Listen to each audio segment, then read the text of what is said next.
एक कबीर सागर के अंदर कबीर चरित्र बोर्ड के 1870 पृष्ठ पर लिखा है, धर्मदास मेरी लाख दुहाई, ये सार शब्द कई बार न जाई, सार शब्द बाहर जो पढ़ी, ये बिचली पीढ़ी हंस न तेरी। अब ये बिचली पीढ़ी अपराध है कलयुग की। प्रथम पीढ़ी वो थी, प्रथम चरण वो था कलयुग का, जिस समय परमात्मा सहशरीर आए थे, कमल के फूल पर प्रकट हुए थे। वहाँ से नीमा नाम के दुल्हा उनको बालक उठा ले गए थे। धीरे धीरे लीला करते हुए बड़े हुए, फिर दुल्हे का काम करते थे, साथ में प्रचार, अपना ज्ञान भी प्रचार करते थे।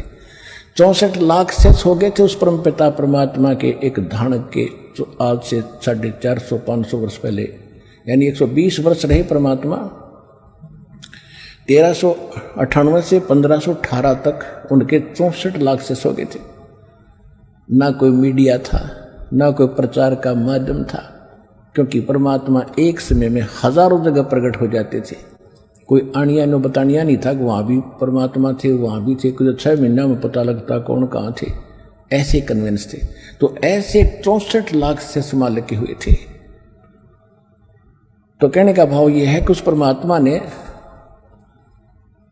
वो 600 वर्ष पहले ज्ञान इन महापुरुषों को दिया था। उस समय ये कहा था कि धर्मदास, प्रथम चरण जो था, जब परमात्मा सहशरीर आए थे और मगर स्थान से सहशरीर चले गए थे, परमात्मा ने कहा कि प्रथम चरण कलयुग निर्वाणा, और तब मगर मांडू मैदाना।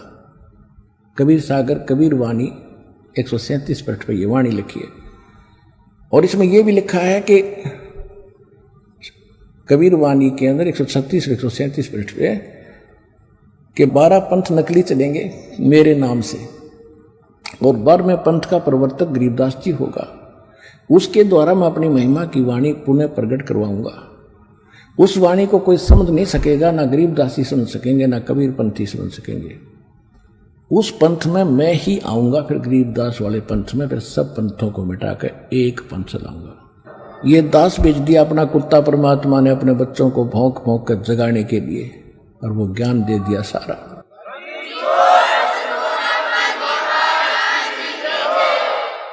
तो ये प्रथम चरण वो था कलयुग का। और फिर बिचली पीढ़ी बता दी कि एक बार काल का और परमात्मा का संवाद हुआ था। काल ने कहा था, आप कहाँ जा रहे हो?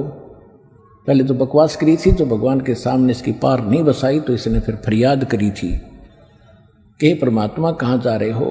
कि मैं नीचे जाऊंगा और तेरी पोल खोलूंगा, सब्जियों को बताऊंगा तू भगवान नहीं है, तू काल है, तू कपटी है, या छुपा बैठा है, तेरा किसी को मालूम नहीं, तेरा भेद बताऊंगा।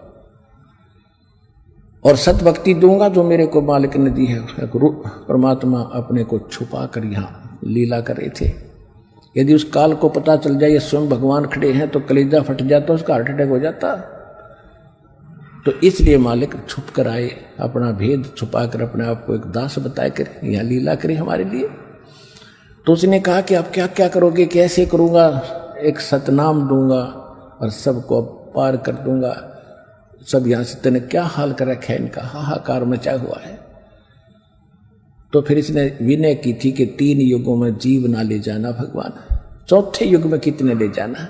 परमात्मा को मालूम था कि सतयुग त्रेता द्वापर में ये दुखी नहीं होंगे, और जब तक ये दुखी नहीं होंगे इतना मुझे पहचानेंगे नहीं। जैसे दास पूजा कर रहा था रामकृष्ण बाबा श्याम जी हनुमान जी की, और घर में सुख हुआ, पढ़ा, नौकरी लग गया, ब्याह हुआ, बेटा बेटी हुई, सारे सुख हो गए। और हम सोचा करते थे श्याम जी दे रहा है, कभी हनुमान जी कृपा कर रहे हैं, कभी विष्णु जी कृपा कर रहे हैं। अरे मिल रहा था प्रारब्ध। तो परमात्मा ने ये बताया कि जब तक तुम किसी की पूजा करते रहो, तुम्हारे पुण्य चलते हैं, तो भगवान आपको सुख देता ही रहेगा, चाहे उसको गाली देते रहो। और जब पुण्य समाप्त होंगे, जब देखना जिन पूजाओं को तुम कर रहे हो वो कोई भी कुछ भी साथ आपको नहीं दे पाएगी। तो सतयुग त्रेता द्वापर में इनके पुण्य चलते हैं, और ये किसी की भी पूजा करते सुखी नजर आते हैं। इसलिए भगवान की यथार्थ ज्ञान को स्वीकार कोई करने वाला था ही नहीं। इसलिए परमात्मा ने काल को कह दिया, ठीक है तथास्तु। 4थे युग में फिर काल बोला, ऐसे कर दूंगा इनको, ये भक्ति योग नहीं छोड़ूंगा, विकारी बना दूंगा, पत्थर पूजन पे लगा दूंगा, तीर्थ बनवा दूंगा, और इनकी ऐसी बुद्धि भ्रष्ट कर दूंगा, तेरा ज्ञान नहीं सुनेंगे। इसने दूसरी बात ये कही थी कि परमात्मा ने कहा था चौथा युग जब कलयुग आवेगा तब मैं अपना एक दास बेचूंगा। परमात्मा छुपकर ही बोलते हैं। तो इसने एक प्रार्थना की थी कि भगवान कलयुग में पहले मेरे दूत चले जा प्रचारक, उसके बाद अपने भेजना।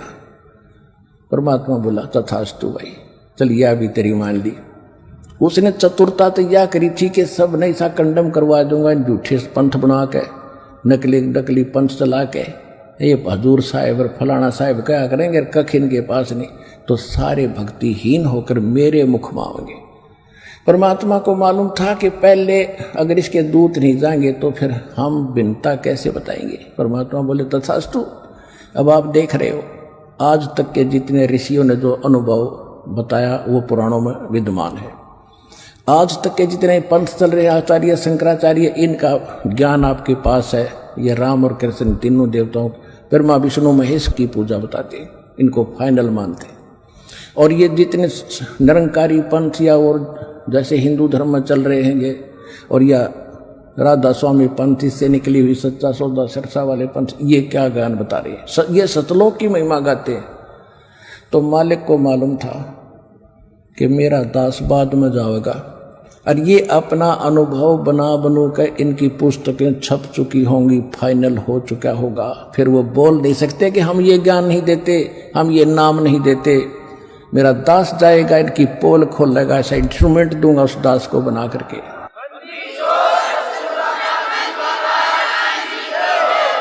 अब ये प्रोजेक्टर और ये टेलीविजन, डीवीडी, ये चिप, यानी ये अब परमात्मा ने दिए हैं और आपको शिक्षित किया, पहले आपको योग्य बना सदग्रंथों को समझने के लिए, और फिर ऐसे इंस्ट्रूमेंट दे दिए, हाथों हाथ सच्चाई दी। तो परमात्मा ने पहले निर्धारित कर दिया था। धर्मदास जी ने कहा था कि भगवान आप तो कह रहे हो कि कलयुग के मैं पार करूंगा, कन्या गणों को पार करूंगा, ये अब तो कलयुग का अच्छा समय चल रहा है, अब भी आपकी कोई नहीं मान रहा। सन 1398 से 1518 के बीच की बातें धर्मदास जी कर रहे हैं। परमात्मा ने कहा कि कलयुग बीतता है 5500 बात, कहते हैं चौथा युग जब कलयुग आई तब हम अपना अंश पठाई, काल फंद छूटे नर लोई, सकल सृष्टि परवानिक होई। धर्मदास जी को भगवान बता रहे थे कि चौथा युग जब कलयुग आओगा, मैंने उससे कहा था काल से, और सारी सृष्टि नाम लेगी और काल का फंद छूटेगा। फिर धर्मदास जी ने यह प्रश्न किया था, भगवान ये कैसे बात बनेगी? तो कहा था घर घर देखो बोध विचारा, सतनाम सब ठोर उचारा, कलयुग बीते 5500 पाचा, तब ये वचन मेरा होगा साचा। कलयुग बीत जावे जब एता, सकल प्राणी परम पुरुष पद चेता।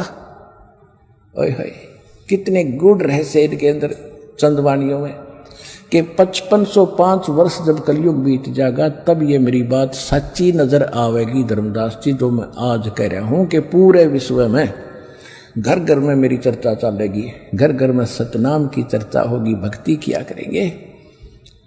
और जब 5505 कलयुग बीत जाएगा ना, जब ये मेरी बात सत्य साबित होगी, उससे पहले तक मुझे मूर्ख समझेंगे कि वैसे बकवास कर रखी है।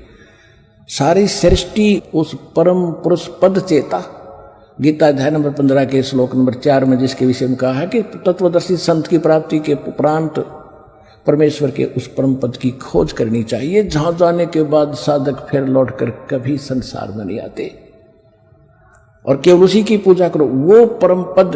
अब यहां बताया है कि कलयुग बीतता 5500 पाचा, तब ये वचन मेरा होगा साचा। कलयुग बीत जावे जब एता, जब कलयुग इतना यानी 5505 बीत जाएगा, सकल प्राणी सकल जीव जो मनुष्य शरीरधारी है और परम पुरुष पद चेता, परम पुरुष उस परम अक्षर ब्रह्म पूर्ण परमात्मा के उस परम पद के चेता माने जानकार होंगे, जहां जाने के बाद साधक फिर लौट कर कभी संसार में नहीं आते। तो उस समय काल ने कहा था कि पहले मेरे दूत जावे संत, और पीछे तेरा आवे। परमात्मा ने कहा था तथास्तु। तो फिर उसने कहा था, क्योंकि कबीर साहब जोग जीत अपने पुत्र के रूप में खड़े थे वेश में, तब उस काल ने कहा था जाइयो जोग जीत संसारा, उसमें चले जाना कलयुग में, चौथे युग में।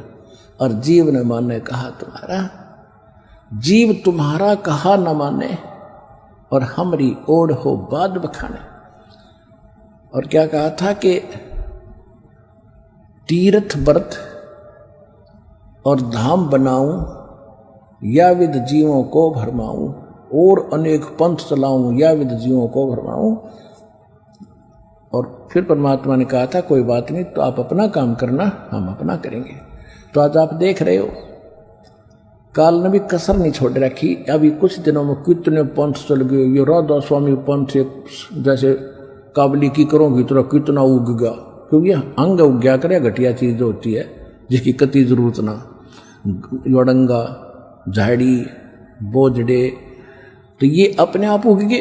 अरदास ने आज 17 साल हो गए लगभग, सन 1994 से आज 20 साल हो गए, और गला पड़ा लिया, जेल तक जा लिया, क्योंकि दास सत्य बोल रहे वो झूठ बोले, और झूठ यहाँ फैलती है बहुत तेजी से है, क्योंकि सत्य को फैलाने के लिए परमात्मा का सहयोग चाहिए। उसमें काल का साथ है, वो तो फैलेगा, सब ने स्वीकार है। जो कहे हाँ जी ठीक है, उधर भी काल, सुनने वाला भी काल, सुनाने वाले भी काल, यानी सुनाने वाला भी काल का दूत, सुनने वाले बेचारे वो विद्यार्थी होते हैं, उनको जो टीचर बताओ उनको ऑब्जेक्शन नहीं। तो ऐसे बैठा दिया। अब ये ज्ञान फैलेगा, परमात्मा की सबको जरूरत है। जो नकलियों के फंस रहे हैं उनके भी कदे अकल में आवेगी, क्योंकि ना आवेगी दुखी होकर होंगे। ईमान लग रहे हैं 20-20 साल, 30-30 साल, 40-40 वर्ष राधा स्वामी धन धन सतगुरु में रहकर अब सर्वनाश करा कर यहाँ आते हैं इस ज्ञान को समझकर। अब रोते हैं कि हमने तो नाश कर लिया। हे भगवान, हमारा तो बेड़ा गर्क हो गया, कति सत्यानाश हो गया। हम उनसे एक प्रार्थना करते हैं, वहाँ तुमने 20 वर्ष खो दिए, या 20 महीने दे देना दास को, और फिर देखना खेल। 20 महीने